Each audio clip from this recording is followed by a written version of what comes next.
speaking the truth. We're taking up space. We are breaking the silence on menstruation. This is the Red Dot Podcast. Woo! Anything first, stay fresh and clean. Nips are lies, you are a queen. Zero shame, oh yeah, shine so bright. Period power, own your light. Period power, own your light. Hi, girls. Hello. How are y'all doing today? We're all fine, and you? Oh, thank you. You're not doing bad yourself. Thank you so much. You look beautiful as well. All of you look amazing Thank today. you so much. Thank you very much. So it's your girl Michelle, and with me in the studio today are It's Louisa. It's Rachel. Hi, I'm Grace. welcome to The Red Dot Podcast. I'm very, very excited. Me too. I am too. I'm more excited. No, you can't be excited as I am. Okay, fine. Okay, welcome to the Red Dot Podcast, where we explore the intersections of period, power, and possibilities. Today's episode is titled Disabilities and Menstruation, Invisible Barriers. When we talk about menstruation, shame, and access, we often forget an entire group, women and girls living with disabilities. Their struggles are often left out of the conversation, but not today. From physical barriers in bathrooms to inaccessible health information, from caregivers who don't even understand menstruation to stigma that runs even deeper. This episode is about giving voice to the voiceless and the invisible. Let's begin.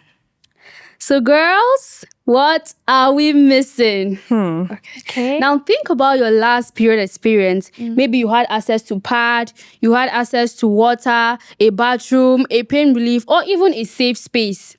Now, imagine going through that same experience without being able to see or hear health instructions. That would be very difficult. Yes, girls, be that would quite be challenging.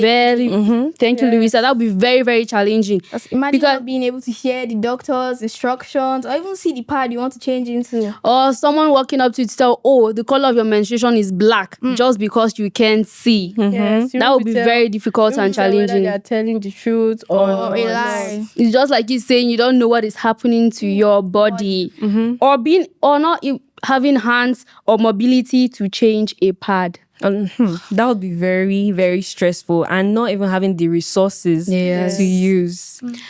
In as much as I love talking about menstruation because I believe it is my dignity, it is my right. Definitely. I love talking It's about our it. right, But our at some dignity.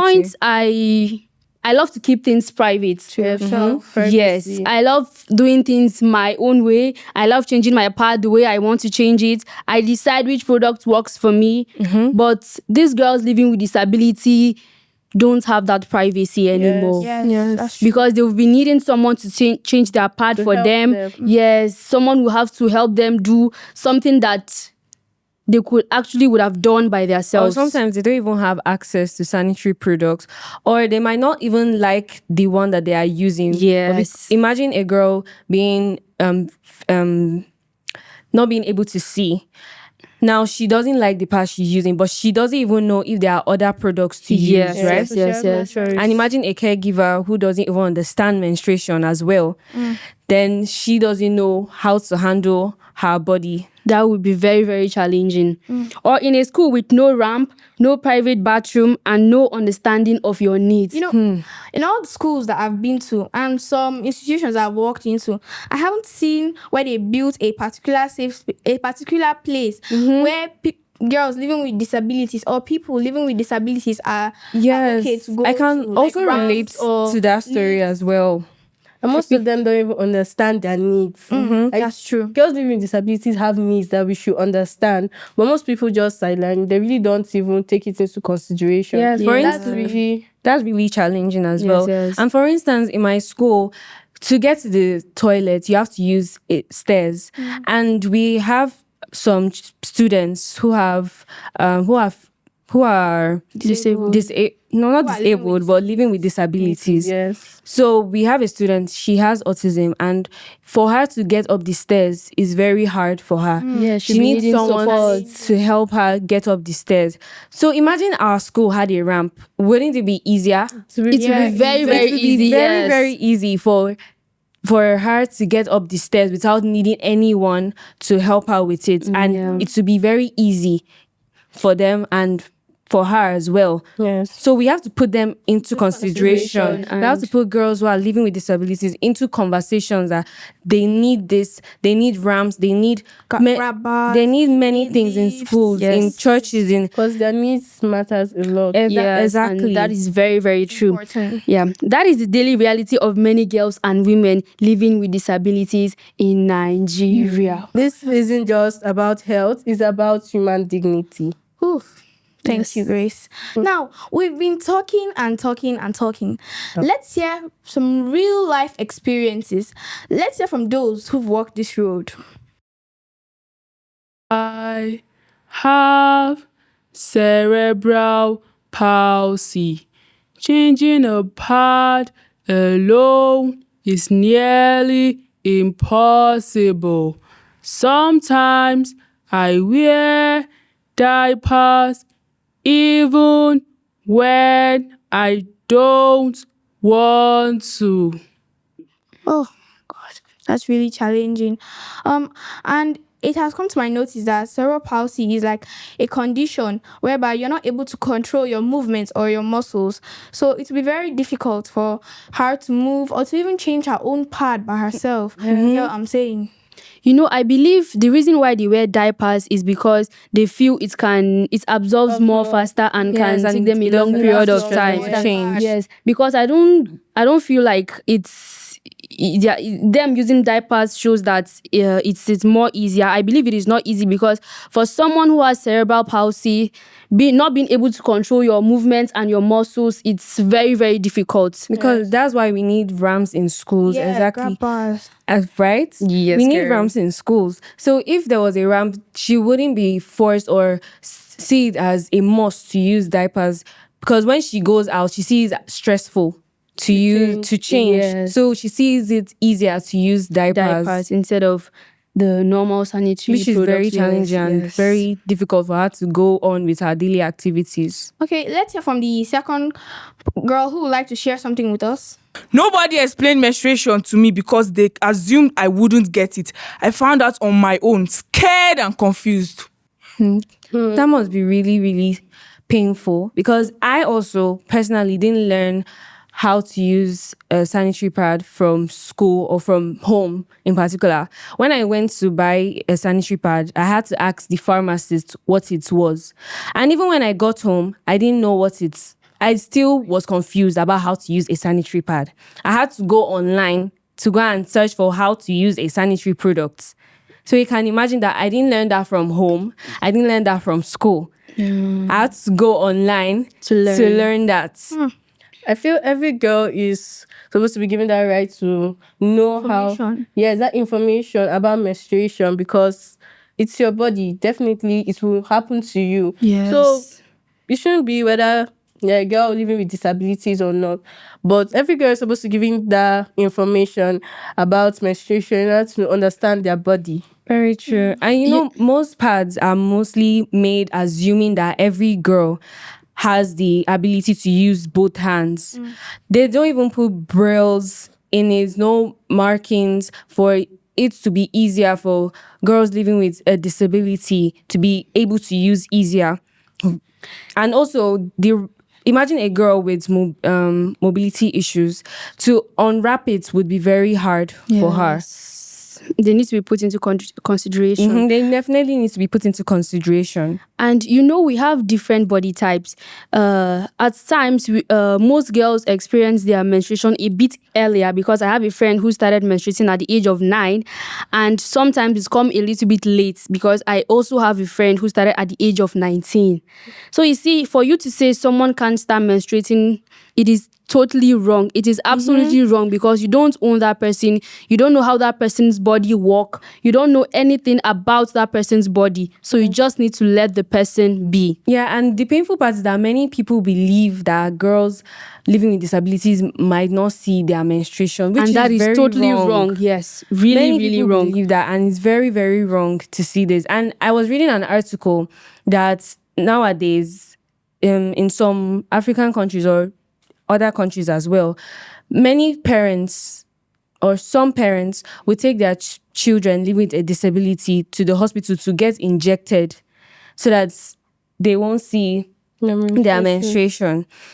So, and that is really sad because now you're taking away her rights. Yes. Because most of them won't even ask that, they won't even ask their children For consent. for consent consent. first. They'll just take them to the hospital, and they might even get injected without them even knowing. That's a violation of rights. I will say it again. That's a violation of rights. And it needs to stop. Yes, it needs to stop. We've been talking about girls living with disabilities. Let's hear from parents who are caregivers to their children living with disabilities. My daughter is hearing impaired. There are no visual aids in our local clinic to teach her how to use a pad. Being hearing impaired is either you're partially or totally have that difficulty in hearing. And you not being able to hear health instructions can also be very challenging because you need to know how to take care of your own body. Not necessarily health instructions, but you need to hear those instructions that are given to you either by your caregivers or by a trusted adult on how to take care of your body, even as much as you live with a disability. Yes. Such as the digital workshop that we had by Red Dot. Yeah. We had some students who were Visually impaired. not visually impaired, had ear Difficulty. and all they needed was an interpreter and they were good to go. And you could tell that as soon as they had an interpreter, they did exceptionally well. Yes, and they they were did. very comfortable, they were lively, they were happy to They be. even danced. They even danced, they were It was so very fun. excited to be here because they had the resources, they had an interpreter, they had a person who was able to give them the information They about what needed, they need, yes. about what they needed. And not just the information, the right and accurate information. exactly. Most girls in Nigeria don't have access to this visual Very aids, true. while some don't even know that they exist. So, girls, we need you to know that if your voices are not heard, are not revealed, it's not just a gap, but a deep void in menstrual equity. Yes, girl. Very, very right. And menstrual equity cannot happen if girls living with a disability are not put into consideration, are not being heard, because it can't happen. It cannot happen at all if their needs are left aside. Justice. Girls living with disabilities have to go through challenges, which I like to call the triple challenge. They go through physical accessibility. That is, toilets are not designed for wheelchair users. That is, girls that use wheelchairs, the toilets that they use are not designed for them. Very true. Which makes it very difficult to use. difficult. Like in my school in particular as well, the toilets are very tiny. Yes, and narrow. Yes, and very narrow. As you said, most of the schools you've been to, you haven't seen where there's like a wide toilet. For me as well, most of the schools I've gone to, I haven't seen where there's a wide toilet. And you can't be assuming that everybody that uses the toilet is perfectly fine. No, you don't get to decide that. You don't get to decide who comes to your school. Yes, that's just why- make that provision. Yeah, that's why everybody has to be put into consideration. Yeah. You can't say this person, everything has to be accessible to everybody for everybody to have access to. And these schools and public spaces really have a private space for them for people to change. Makes it very difficult or challenging. Like in many, I don't know why my school, but many schools, my school in particular, the toilet is always locked. And then girls do not have a private space to change. Same here. And now imagine a girl who has mobility issues or is using a wheelchair. How is she able to change? Considering the fact that the toilet is even locked, it's not even open. You know, that's really sad. I can't change there. Yes. Then most of the girls there's a banana leaf that we have to go behind to go and ease ourselves. And Well, That is that's not really good. sad. Yes, And most it's of the not time good. you go to the toilet, to the back of the toilet, and you are seeing used pad there. so And that is not right, because that is not the right way to dispose a used sanitary pad. No, it's not because it's not the right way, but because we don't even have bins. Exactly. We don't have resources for that as well. That's why we need this in our schools, in churches, in all areas, in all institutions, in organizations. Yes. And I would like to say that the moment you start building, or the moment you start creating an organization, or you're building in an organization, you should ask yourself this question: is this building going to be accessible by everybody? And not just everybody, but these girls living with disabilities. And one thing that we must also know is that a wheelchair user needs a wide space bathroom. Definitely. That door needs to be a little bit wider. Not even it needs to be wider, you because have she needs to access. she needs to roll in needs to- with her chair, and then she also need grab bars because she would Yes. need support. If she actually wants to go there on her own, she'll be needing support in there. So she'll be needing grab bars. And lastly, she also needs a mirror and a soap dispenser at low height, because she is on a wheelchair. She needs everything to her taste. She needs everything to her requirements. Yes. Also given to her as well. And it also needs to be accessible. It doesn't just need to be there. It needs to be accessible. Menstrual education is rarely offered in Braille, sign language, or even simplified formats, which makes it very difficult to understand, because it's information. We need to understand information in order for it to work out, or for us to put it into practice. But in a situation whereby this information is not offered, or is not presented in a simplified way, girls living with disabilities definitely won't understand what they're trying to.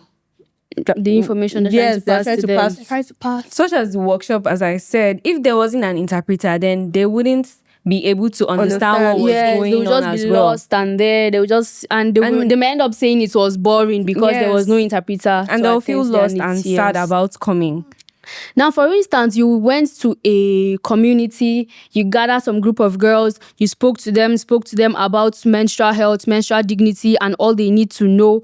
And at the end of the day, you didn't realize that there were girls living with disabilities in their midst, like girls who can't see, girls who are hearing impaired, girls who are visually impaired, and you just do your speaking, and you leave. What do you think they'll get from that won't get meeting? anything. They won't get anything. They will just be there for maybe just for the pictures they're taking, or maybe they'll just be there to show they were there. But deep down, they didn't get anything. And believe me, even you who came for that program, you who organized that program, you may end up not even reaching out to them.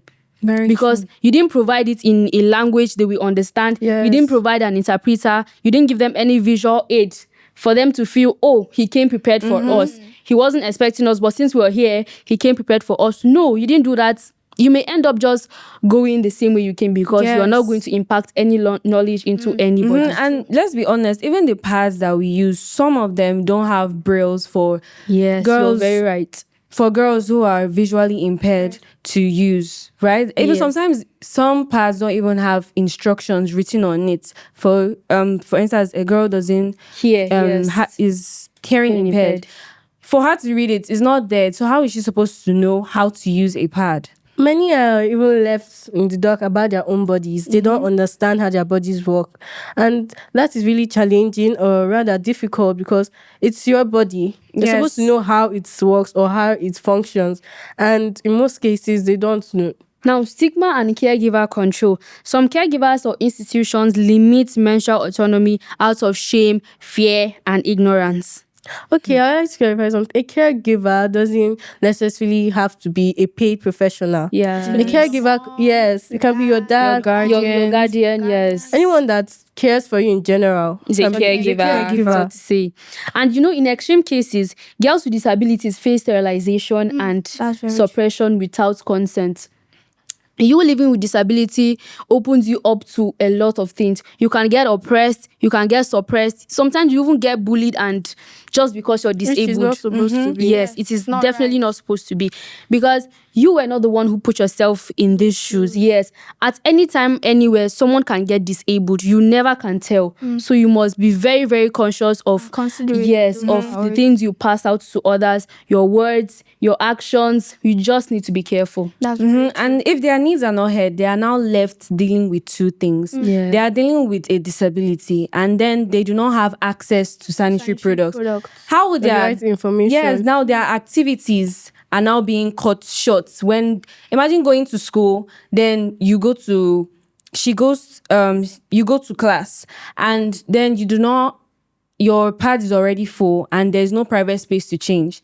Now you're being uncomfortable, right? Yes. And maybe if eventually if there's an accessible toilet, there's no ramp. So now to get up there is hard, that's right? Yes, just to say there is difficulty accessing it. This is not only unjust, it's a violation of rights. Thank you so much, Grace. It is actually a violation of rights. So, girls, Yeah. we've been talking about problems, but we need to move on. We need to talk about what needs to change. Solutions. Yes, we need solutions, because you can't just talk about problems and not talk about the solutions, because we Definitely. also Problem believe has solutions solution. exist. And we can't just keep talking and solutions are not being made and Yes. actions are not being made as well, right? So we need to include menstrual education, the use of sign language, braille and visual aids, train special education teachers and caregivers on disability-aware menstrual health. You need to meet their needs, because they are girls living with disabilities. You need to make sure at some point they feel welcome. You need to make sure that, I can walk into this building, I can walk into this organization and have this free space and feel this comfort that, they made a provision for me living with disability. I can come in here and say, you can read the writing if you're hearing impaired. You can use visual aids if you can't even See, yes. Yeah. So you can even start from providing education in a simplified format so that they'll be able to understand it. Now, menstrual products for diverse needs.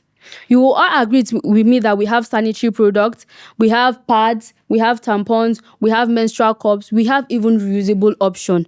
So you need to provide this in place so that they get to decide what works for them, because you just don't get to decide for these girls. You don't decide what works for their body. They have their body, they know what works for them. So you need to make sure that these girls living with disabilities are very, very comfortable and they get to make choices. Yes, by providing these products. I think policy and advocacy is a very good thing to what Rachel added. It's a very good come to what Rachel added. Menstrual health policies in Nigeria must include disability as a core lens, not a footnote. I feel that menstrual health policy should include people living with disabilities, put them in front, put them as center of attraction, if you know what I'm saying. Of course, they need to be put in consideration, put in conversations, and make their needs heard. And Michelle said earlier, she made mention of the Red Dot digital storytelling we attended, where we had a group of girls who are hearing impaired, and they actually participated in it, and it was amazing. It was so fun. Because they interacted, and all they needed had was the fun. interpreter in the room. Yes. And they even did dancing videos too. You need to see it. It was amazing. Because you'll be wondering if they're actually hearing the sound, but You're feeling the beats. they were feeling it under their feet. So somehow they were carried along and they felt welcome. Fun programs that put disabled voices at the center, not just in stories but in solutions. I feel that just like I said before, I feel that we should NGOs, government, they should fund programs that will be able to put people that are disabled at the center of attraction. Yes. Not just using their voices to say, okay, this is what is going to happen, this is what is going to happen. They should find solutions. They put it into solutions. They should work it out. They should make ramps. Such as the Girls' Voices, which donated 5,000 pads to the hearing impaired schools, and which is what we want NGOs to be doing, what we want the government to be doing to school, because that would definitely make the gap between the girls living with disabilities clothes and make things better, right? Yes. So that was really a beautiful thing that they did, and doesn't that deserve a clap? Yeah, they do. That was really beautiful. If you own a school, make sure there are ramps, right? You need things like this in school. Make sure there are brailles. If you distribute or make sanitary products, make sure there are brailles, there are instructions, so that all girls would be able to understand how to use sanitary products and have access to toilets in any area of their lives, whether school, church. Yes. Because Or any public space, because if they don't have all this, their activity, they won't be able to carry along in their daily activities. Organizations, government, and schools should know that girls living with disabilities are not asking for much. A little effort ensuring that their needs are put in place, would give them the assurance to be able to live a full life. Yes. Grace, I agree with you very well. Just as Michelle said before, organizations, companies, and schools should put grab bars, lifts, and even ramps in their organizations to let the girls or people living with disabilities know that, okay, I'm welcome in this school. In this school, they made me feel, yes, I'm supposed to be here. Stuff like they shouldn't feel left out. They shouldn't feel brought out, if you know what I'm saying. Yes, we do. We know what you're saying, definitely. Yes. So that was really beautiful. And we want to let you know that all girls, all their needs need to be heard. Yes. If you are a girl living with a disability, speak up. Don't go through all this alone. Your voice also matters as well. We can't have menstrual equity without you involved. So we need you to know that you are loved. We love you. We all love you. We love you. We love you. And we want you to know that you should always speak up if you're going through this, if you don't understand something, if you need resources, you should always speak up. And if you own a school, you're part of you work in every area of your life, ask yourself that, is what I'm doing accessible to everyone? Yes. Are there toilets that is accessible to everybody? Every girl. Because everybody needs to be carried along. We cannot leave some people behind. We can't leave... Because everybody needs to have access to toilets, to pads, to everything that is essential for every girl. That every girl needs. And also to pad makers, people who distribute pads, we also need you to understand that not everybody has access to sanitary products as well. Not everybody can see. Not everybody can hear. So we need pads to be accessible to everybody. There should be brailles, there should be instructions, there should be interpreters who are able to teach girls how to use pads. Yes. Or they should be also easy access to pads. easy access. They should be put in schools, put in churches, put in organizations, even in a toilet. So all these things, you should consider them when making pads as well and when distributing them. So I've learned so much from you girls today. Yes, Learned a lot from you. There are a lot of things I just learned about Yes, very true. You know, like they say, learning never ends. So keep on learning. Yes, and you all are very, very intelligent because thank you very you all much. have a lot installed and you just thank you, girl. uploaded them all Thank you. here. And I really appreciate you all. You guys did a good job. So Thank you so much. Come for yourself. Come for yourself. Okay. Menstrual equity cannot exist if we leave behind girls with disabilities. It's time to make their needs visible, their voices loud, and their dignity non-negotiable.